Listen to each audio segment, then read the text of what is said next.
আসসালামু আলাইকুম রহমতুল্লাহ। যাদের বাড়িতে ছোট বাচ্চা আছে তারা কিন্তু চাইলেই বাড়িতে ছোট্ট একটা জায়গার মধ্যে অল্প কয়েকটা কোয়েল পাখি পালন করতে পারে। দেখেন, কোয়েল পাখি পালন করতে বেশি জায়গারও প্রয়োজন হয় না, বেশি টাকারও প্রয়োজন হয় না, বেশি খাবারও তারা খায় না।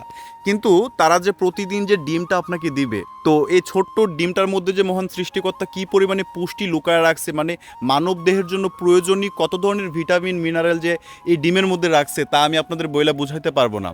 আপনারা হয়তো গুগলে সার্চ দিতে পারেন কিংবা যে কোনো একদিন ডাক্তারের পরামর্শ নিতে পারেন। আপনারা সকলেই জানেন গত 27 আগস্ট আমাদের সমন্বিত খামারে 12 পিস কোয়েল পাখি এনেছিলাম।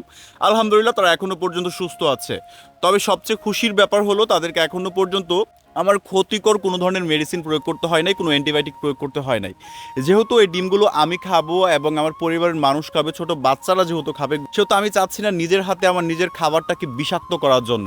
আপনাদের সকলেরই উচিত আপনার পরিবারের মানুষদেরকে ফ্রেশ খাবার খাওয়ানোর জন্য, ফ্রেশ শাকসবজি খাওয়ার জন্য কৃষিতে ইনভেস্ট করা, অন্তত কিছু না কিছু করা। অল্প কয়েকটা আপনি হাঁস পালন করতে পারেন কিংবা ডিম খাওয়ানোর জন্য কয়েকটা মুরগি পালন করতে পারেন, কোয়েল পাখি পালন করতে পারেন, বাড়ির আঙিনায় অল্প একটু শাকসবজি চাষ করতে পারেন।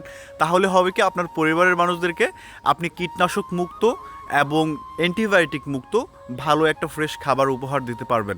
দেখেন, আপনি বাজারে যদি টাকা নিয়ে যান আপনি অনেক কিছু কিনে আনতে পারবেন, কিন্তু ফ্রেশ খাবার পাওয়াটা বর্তমানে খুবই কঠিন হয়ে গেছে। আপনারা সকলেই জানেন গত 2 দিন যাবৎ পুরো বাংলাদেশে কি পরিমাণে গরম পড়েছিল। এই গরমের সময় আমি করেছি কি, আমার এই যে স্প্রে মেশিনটা, এই স্প্রে মেশিনে টিউবওয়েলের ঠান্ডা পানি, শুধু পানি আমি আমার প্রাণীগুলো শরীরে স্প্রে করে দিছি। কিছুক্ষণ পর পর তাদেরকে আমি পানি খেতে দিছি, টিউবওয়েলের ঠান্ডা পানি। এতে করে হয়েছে কি, তাদের শরীরটা একটু ঠান্ডা ছিল এবং ইলেকট্রোলাইট স্যালাইন, এই স্যালাইনটা কিন্তু আমি খেতে দিয়েছি, তার সাথে চিনি এবং লেবুর রস মিক্স করা পানি খেতে দিয়েছিলাম। তো আলহামদুলিল্লাহ তাদের ধকল কেটে গিয়েছিল, তারা ভালো আছে এখন। তবে একটা বিষয় বর্তমানে যেটা দেখতে পারতেছি, গত 2 দিন যাবৎ ছিল গরম, আজকে থেকে দেখতেছি আবার আবহাওয়াটা ঠান্ডা, মানে বৃষ্টি হচ্ছে। তো কী যে একটা মুসিবতে পড়ছি। তো এই বিষয়গুলো যদি আপনি মাথায় রেখে আপনি যদি যত্ন সহকারে যদি আপনার পোষা প্রাণীদেরকে পালন করতে না পারেন, তাহলে দেখবেন আপনার পোষা প্রাণীগুলো কিন্তু অসুস্থ হয়ে যেতে পারে। আপনারা অনেকেই জানতে চেয়েছিলেন এখন আমার কোয়েল পাখিদের আমি কোন খাবারগুলো খেতে দিচ্ছি।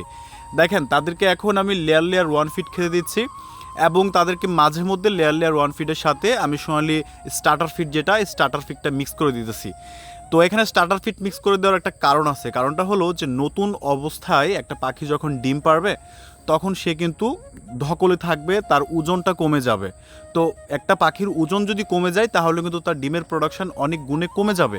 তো আমি যেহেতু কখনো কোয়েল পাখি পালন করি না, এই বিষয়গুলো আমি বুঝতামও না। আপনারাই আমাকে পরামর্শ দিয়েছেন এবং আপনাদের পরামর্শ অনুযায়ী আমি পালন করছি।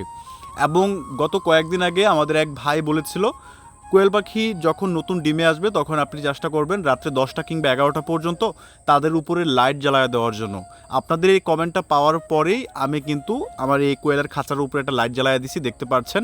এখন সুন্দর করে আমার কোয়েলগুলো এই জায়গায় ঘোরাঘুরি করে, রাত্রেবেলা অনেক রাত্র পর্যন্ত তারা খাবার দাবার খাইতে পারে এবং ডিমের প্রোডাকশন আলহামদুলিল্লাহ আমি বৃদ্ধি পেয়েছি। তো আপনাদের সকলকে অসংখ্য ধন্যবাদ এভাবে আমাকে পরামর্শ দিয়ে উপকৃত করার জন্য। তো ব্রাদার অ্যান্ড সিস্টার, আপনি কোন জেলা থেকে সজীব ব্রাদারের ভিডিওগুলো দেখছেন কমেন্ট করতে পারেন এবং সজীব ব্রাদারের পোষা প্রাণীর ভিডিওগুলো ভালো লাগলে ভিডিওটিতে একটি লাইক দিয়ে আমাকে পরবর্তী ভিডিওগুলো করার উৎসাহ যোগাবেন। আবারও দেখা হবে নতুন কোনো ভিডিওতে। সে পর্যন্ত আপনারা সকলেই ভালো থাকবেন, সুস্থ থাকবেন। টাটা, আল্লাহ হাফেজ।